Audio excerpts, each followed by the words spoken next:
Alex, thank you very much for being with us tonight. Let me start with your latest book, The Fury. What was the inspiration?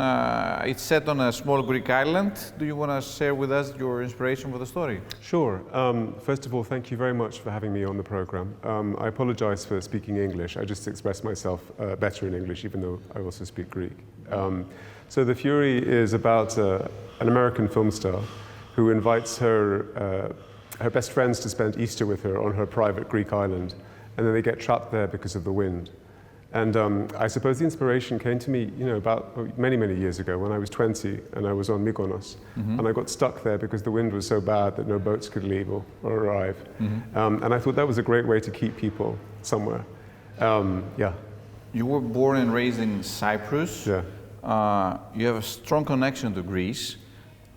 How your background has influenced your books, your ideas, the way that you view things in life? It's everything, really. I feel incredibly grateful to have this rich cultural heritage to draw from, because I think learning at school, learning Homer at school, and reading tragedies by Evripidis and other tragedians, it just gave me such great inspiration for stories and myths, and so it's where my imagination goes. Whereas I think an Englishman would think more about Shakespeare, and I don't. I go back to Euripides. When you were doing your studies in Cambridge, did you find people that were also interested in the ancient Greek philosophy? Yeah, what was great about my degree in Cambridge is that it's called the tragedy paper, and you spend your last year solely doing tragedy. And so I specialized in Greek tragedy, and I had a professor who spoke ancient Greek, and we would sit together and go through the tragedies, and I learned a massive amount, which I still think about all the time. For some reason, I always remember the quote by John Nesbo. He once told me, all people want to read about is love and murder. To what extent is that true? That's wonderful. Well, The Fury is a murder story, but it's also about love. It's actually a love story, I think. I think those two combinations of love and murder are really everything to me and what I write about. The story of Elliot, who is the hero of The Fury, he's in love with this movie star. And it's about how people who come from damaged childhoods try to achieve love, but it can go very wrong and turn quite toxic, and then it turns into a thriller. Do you see our generation reading books? Yes, I do actually. I've just finished my first American tour, and I was traveling around the country for a whole month. And I was astonished at how many people were turning up, and also how many young people. And so I think the way that people discover the books these days is different to how maybe you or I would. But TikTok, for example. How do they discover it? Yeah, it's definitely, it's online. And they're really dedicated about sharing books on TikTok and Instagram. And to me, sharing book ideas, you mean? No, sharing book recommendations and things they love. And I know that The Silent Patient, my first novel, part of the reason it became such a global success was because of TikTok. And I'm not on TikTok because I'm too old. But I've looked at videos that my publishers have showed me, and it's astonishing because people will hold up a book and share their emotional reaction to it, and then other young people will read it then. And it's amazing. I think whatever makes people read is a great thing. For some people it's strange to, instead of holding a book, they hold a tablet. Yeah. Is that disturbing? Is that distracting somehow? I mean, in people like your generation, how do you read? I have to have a hardback, or a book that I can hold. And I also love going to bookstores. And the first thing I do in any city I go to is find the independent bookstores and go and browse and buy more than I can ever read, probably. But I find it hard to, even like when I write my novels, like when I wrote The Fury, I write it on a computer, but then I can't judge it on a computer. I need to print it out and sharpen a pencil and sit there and read it and go through it. And that's the only way. And edit? And edit, yeah. That's the only way I can do it. Do you have any specific like rituals during writing your books? I mean, what's your writing process?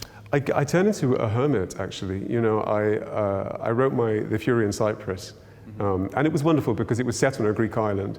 And so I didn't have to research it in the sense I could just look out the window and describe what I was seeing. But I tend to spend a lot of time on my own. I meditate every day. I don't eat during the day when I write. I just try to have too much coffee and spend all my time thinking. Because then you can go to bed thinking about the book, you wake up thinking about the book. I take it quite seriously in that way. You have a Greek heritage and you also have a British heritage, which is quite common in Cyprus. And how do you combine these a bit, I guess, contradicting philosophies and heritage? Yeah, it's interesting, actually, you bring that up, because that's what I want to write my next book about. Because my mother is English and my father is Greek Cypriot, and I grew up in Cyprus. And for me, it was all of the cultural clashes, shall we say, took place inside the house. And I love that because I feel I can draw from both cultures. My mother is a very literate person, and she used to be a teacher. And our house is full of books. And all of the books that made me into a writer, I have to say, were handed to me by my mother. You know, Margaret Atwood, Charles Dickens, Evelyn Waugh, so many great writers. And so I feel really privileged for having, you know, the wonderful stories of Greek mythology, and yet also English literature as well. So I'm always dancing between both of them, I think. Are the cultural classes the main reason to fight inside yourself during adolescence? Yeah, I mean, most of the conflicts when I was growing up were about food, I have to say. And I sometimes used to envy Greek Cypriot children who had, you know, Cypriot mothers cooking for them, because my mother is English, and the English are not renowned for their cooking skills. I think it was more about growing up after the Turkish invasion, I think, for me. I think there was a kind of a transgenerational transmission of trauma, for want of a better description. And so I think we all grew up quite anxious at that time. And that anxiety is something I bring to my thrillers, because I know what it feels like to feel slightly afraid. Mm-hmm, mm-hmm. You also studied psychology and you worked for some years in the field. What drew you initially to psychology, and how that experience is useful in your stories? Well, precisely what I'm talking about, actually, because I think I grew up quite neurotic and anxious. And I didn't really, I worked as a screenwriter in Hollywood. And I had assumed when I was a kid, because I loved movies, that if I got to Hollywood, then I would be happy. And then I got there and I was just as miserable as before. And that kind of propelled me to go on a journey of psychotherapy. And I had 10 years of therapy back in London. And then I worked in the field. And that's what I put into the book, all of this, because that's the same journey that the hero, Elliot, goes on. I think it made me into a writer, to be honest with you, because I always had great ideas for plots, but they were shallow and I was immature. And then only through this process of being in therapy and working in a clinic with teenagers did I start to realize why people do the things they do. And as far as I'm concerned, it always goes back to your childhood. And that was when I started to put all of that into the writing, and then it got deeper and it got better. Mm-hmm, mm-hmm. And you sense there's a tendency of people to look for therapy nowadays, to actually fight their issues and kind of get to advisors and get over with their problems in their life through therapy? Yeah, I think so. I think it's a really huge concern, particularly in America. You know, as I was traveling around, the thing I heard most frequently was people saying to me, I don't read thrillers, but I read your book, largely because of the therapy aspect of the silent patient. And people were giving it to their therapists and discussing it, because I think that's something we're all interested in. And young people particularly. I think it's a little harder for people of our generation, but it makes me really happy that people are exploring themselves and being honest about what's going on inside them. And I sense that writing your books is also a therapy journey for you. That's a great way of putting it. Yeah, absolutely. It's all about that. I think that I use them as a form of therapy. I'm no longer in therapy, and instead I write my novels. And you'd be surprised how often things that you didn't realize you were dealing with come up in the writing. I'm working on the screenplay of The Fury now. It's going to be made into a film. And I'm really focusing on the theme of authenticity and how we pretend to be people we are not. And I'm realizing all of this stuff about myself is coming up, and it's actually helping me, but just by writing it. Yeah. That's a good way out. Before we get into the screenplays, do you see how, you know, the younger generation, Generation Z, is now into social media and smartphones? Do you envy them, or are you afraid that in some sense it's really difficult to be an adolescent now in a social media environment where you have to compete on a daily basis with, you know, other people and other situations? Look, you know, I think it's I have mixed feelings about it, because I think it can be quite damaging, and I feel really grateful that I grew up before the internet.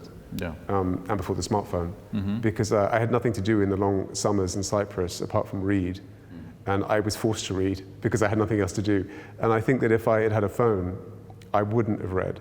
Yeah. And also I think phones are making our attention span shorter. People sometimes ask me why my chapters are so short in my novels, and it's because I have a tiny attention span. I thought it was because they can be easily adapted into film. Or no, something. I don't tend to think about that actually when I'm writing. It's more that even when I'm reading a book, and I'm embarrassed to admit this, every time I turn to a chapter, I flick to see how many pages. Yeah, me too. You do? Okay. I do it. Because if it's like 20 pages, I'm not sure I can commit to it. Absolutely. And that's a symptom of, you look at old movies, I love old movies, and you see a film made in 1945 will have a take that lasts 6 or 7 minutes long with no cuts. Yeah. And now there's a cut every 6 seconds because we constantly need stimulation, and I think the phone is making that worse. So, and also, of course, there's the whole other, pressures of social media, which I think for young people is so difficult. I mean, I'm insecure enough as it is. If I think I were being 15 years old and I were being judged about how many likes I was getting on Instagram, I think I would have a nervous breakdown. Mm-hmm, mm-hmm. You've also written scripts for movies. How was that experience, and would you consider screenwriting again sometime in the future? It made me write a novel because it was difficult. I listened to a really lovely interview with Andrew Stanton, who wrote Toy Story, the other day, and he said that writing a screenplay is like writing a song for somebody else to sing. And that was my experience, because a screenwriter is not an important person. A screenplay is never published. It's a blueprint for somebody else, for the director, to make a piece of art. Right. And I guess I wanted to sing my own song. And that was why I decided to write novels. But I'm hugely influenced by film. And all 3 of my books are being adapted.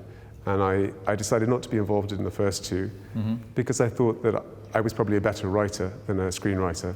True, but also there's a difference here, right? In writing a book, you tell some stories. When you're making a film adaptation of a book, you need to make a selection, you need to make a decision on what story you're going to tell in the film, right? Exactly, and also you're So if you're the writer of the book, it's not easy to decide, I guess. Yes, I think one of my strengths is that I can take criticism very well. And all the writers I've known who've not become successful can't take criticism. Okay. Whereas if someone gives me a good idea, I'm very happy to take it. And so right now I'm working with an incredible producer adapting The Fury. And it's changing so much from the book. But the ideas she's giving me are so brilliant that I would be stupid not to use them. So I think it's partly that as well.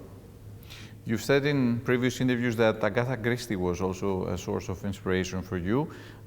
What is that you appreciate about her stories that were written like 100, 150 years ago? She made me into a reader, and therefore she made me into a writer. So my first adult book I ever read when I was about 12 or 13 was And Then There Were None by Agatha Christie, which I read on the beach in Cyprus. And then that summer, I just read as many of her books as I could get my hands on. And I think all of us who read have this experience where we fall in love with reading. Yeah. And that summer on the beach in Cyprus, just reading these books, on the sand, I felt like one day I have to do this because it felt so magical to me. And I just think also the genre she writes, detective stories, that's what I love, because the structure, crime, investigation, solution, you can pin Greek mythology on that, you can pin psychotherapy on that. There's so much you can inject into that. And I find them comforting. The English writer P.D. James said that crime stories bring order from chaos. And that's something I really believe. During the pandemic, all I could do was read mysteries because life was crazy. But in an Agatha Christie, there's going to be an explanation and a solution, and it's all going to tie up. And I think that's partly why we like them so much. What are other things or people that inspire you for different stories, different books? I read a lot of nonfiction. I've read a lot of psychotherapy books. They've really helped me. And I read, films inspire me, like Alfred Hitchcock. When I wrote The Silent Patient, I tried to imagine that I was writing a book for Alfred Hitchcock. I always think about him, the visual way he tells stories, the dark themes he has. I think about films quite a lot, but it was only when I wrote a novel the first time, and I was able to go inside a character's mind, that I thought, oh, I can do this. I always struggled writing films because you're kind of on the outside, as you said, but once you're inside the story as a novelist, I just find that easier, I think. And what's your next book about? I think it's going to be about my childhood. I think it's going to be about growing up in Cyprus. I think it might be about my parents. And of course, there'll be a murder, because that's what I do. As we said, love and murder, right? Yeah, love and exactly. crime, right? Yeah, and food next time as well. All right. Alex, thank you very much for being with us today. It's a pleasure. Thank you very much.